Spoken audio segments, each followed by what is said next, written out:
A lot of the trees out there were introduced in the last good few hundred years.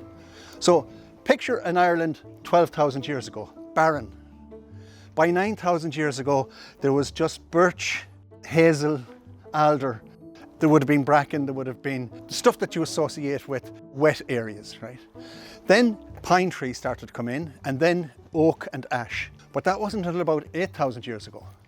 And then the humans that were here, they were already sort of hunter-gatherers.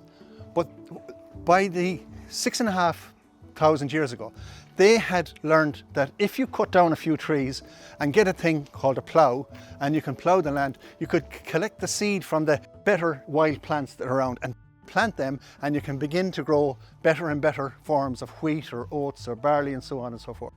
We have about 35 what we call native species, and I hate the word native because the trees belong to the earth.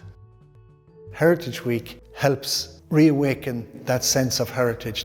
We have inherited something from the landscape, from the country, from our past.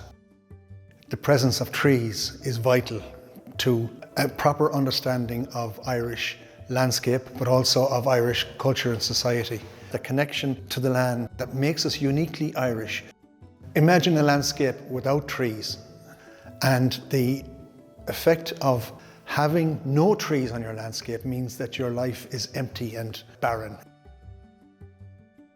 This is the lime tree, the broadleaf lime, and this is its seed. It has a special adaptation. Normally there's 3 of these little seed pods hanging out of it. But I remember the first time I saw this happening was in France, and the trees were, there was a load of lime trees, and these were flying through the air for hundreds and hundreds and hundreds of meters, just swirling around like little helicopters. So trees have different ways of spreading themselves. We lost so much in the last few hundred years. And it's only now that people have begun to realize the importance of trees within our life and in our world.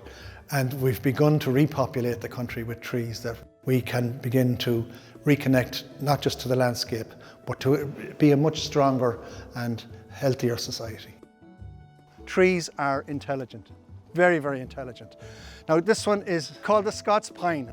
And how is it going to get enough sunlight to be able to feed the roots and feed the tree and grow and whatever else like that? So it decided that it was going to grow as fast as possible to get up to where the sun is.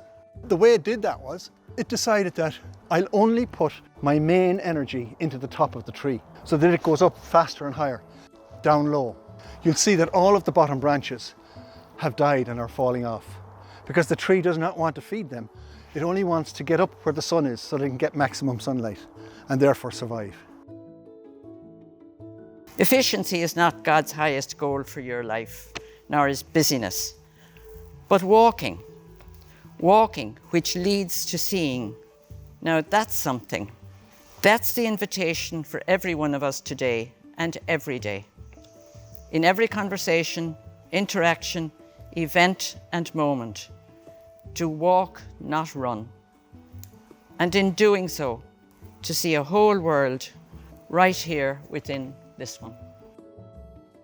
If you come here in the spring, watch to see when the buds are just beginning to open. Trees do all their growing in about a 6-week period every year. So they lie dormant, they go to sleep for the winter, and then as the daylight begins to lengthen again, it wakens the tree up, and the roots begin to take in more food and send it up into the tree to force the leaves to open so that it can be fully clothed for the summer and all the benefit of the sunlight during the summer. We are part of creation, and in order to play our important role in the creation story that's going on, we have to give respect to all of the other aspects of creation that's out there. So trees and everything that makes trees and a woodland viable, they're there to teach us. But if we're not there, the woodland will still be there, and that creation will continue in its own way. The energy flows up from the earth through my chakras, out through the top of my head. It flows down my arm and out through the palms of my hand. As it flows out through the palms of my hand, we all have our own signature energies.